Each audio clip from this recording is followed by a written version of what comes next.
हर तेरे रूप से काम की नारी लजे, और चाल को देख लजे गज नारी। नैनन से मृग नारी लजे, और चोटी को देखत नागिन कारी। हरे ग्रीवा से मोर लजे, पिक बोली से नाक लगे, सुक नारी से प्यारी।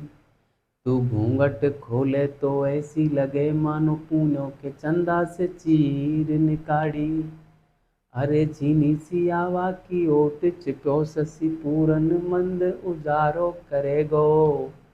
त्यों तब रूप छिप्यो पट भीतर, राहु जो कामी को चित्त हरेगो।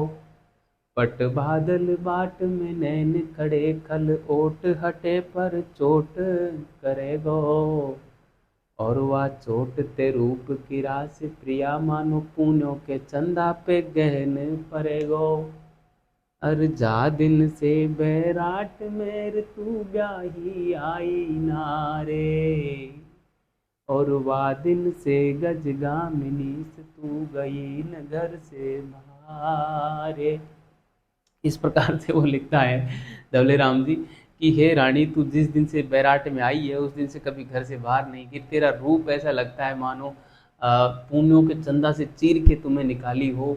और मतलब वहाँ कुंभ के मेले में ऐसे साधु बसते हैं, और उनकी नज़र यदि आपके इस चेहरे पे पड़ गई तो ये चेहरा अभी तो पूर्णिमा के चंद्रमा की भांति चमक रहा है, लेकिन बाद में ऐसे इस पे गहन पड़ जाएगा। उनकी यदि राहु जो कामी को चित्त हरे, वो वहाँ पे ऐसे राहु घूमते हैं कि आपके चित्त के रूप को हर लेंगे। और उस ये जो चंद्रमा के जैसी कांति यहाँ पे चेहरे पे है, उस पे ऐसा हो जाएगा मानो गहन पड़ गया हो। जैसे चंद्रमा पे गहन पड़ने के बाद उसकी चमक खत्म हो जाती है, उसी प्रकार आपके चेहरे की चमक खत्म हो जाएगी। ऐसा वो वहाँ पे लिखते हैं ना। इस प्रकार के आख्यान मिलते हैं। फिर बाद में वो सबरी भीलनी जो ही करने के काफ़ी ज़्यादा जिद करती है, तो फिर ज़बरदस्ती उसको लेके जाते हैं, चारों ओर पर्दा लगवाते हैं, फिर रथ में बिठा के तब लेके जाते हैं, पर्दे में ही उसको त्रिवेणी गंगा में नहला के और तब लेके आते हैं।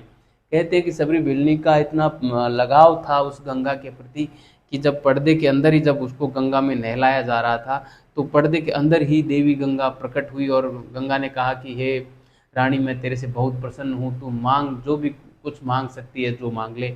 तो कहते हैं कि वहाँ पे उस रानी ने ये कहा था कि हे माता, यदि आप मेरे पे प्रसन्न हैं तो मुझे ऐसा रूप दीजिए ताकि कोई मेरे रूप की तरफ देखे भी नहीं, मैं इतनी कुरूप हो जाऊं कि कोई मेरे तरफ देखे भी नहीं, क्योंकि ये जो मेरी सुंदरता है ना, ये मेरी स्वतंत्रता का हनन कर बैठी है। इस सुंदरता के कारण राजा मुझे घर से बाहर ही नहीं निकलने देता।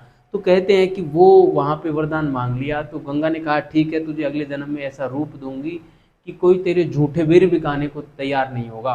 मतलब इतना कुरूप होगी तू कि बहुत ज़्यादा कुरूप होगी। तो कहते हैं कि वो रानी अगले जन्म में जाके सबरी भीलनी बनी, और वो इतनी कुरूप थी, बिल्कुल काली थी, और बड़े ही अटपटे दांत मुंह में।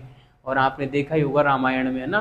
तो इस प्रकार की दंत कथा और भक्तमाल में मिलती है, जो नाभादास ने लिखी थी भक्तमाल। और नाभादास के गुरु अग्रानंद जी थे, है ना।